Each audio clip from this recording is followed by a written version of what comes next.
بسم اللہ الرحمن الرحیم۔ شروع اللہ پاک کے نام سے جو نہایت مہربان اور رحم والا ہے۔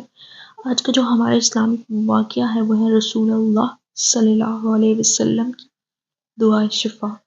عثمان بن ابو العاص رضی اللہ تعالیٰ بیان کرتے ہیں کہ انہوں نے رسول اللہ صلی اللہ علیہ وسلم سے بدن کے درد کی شکایت کی۔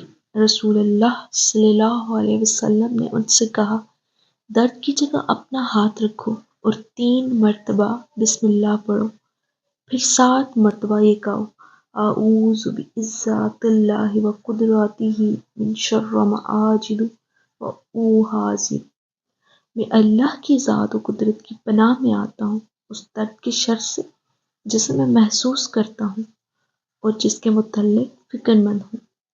عثمان بن ابو العاص رضی اللہ تعالیٰ کا کہنا ہے کہ میں نے یہ عمل کیا، اللہ تعالیٰ نے بدن کا درد دور کر دیا۔ اب میں یہی عمل گھر والوں کو بھی بتاتا ہوں اور لوگوں کو بھی اس کی تلقین کرتا ہوں۔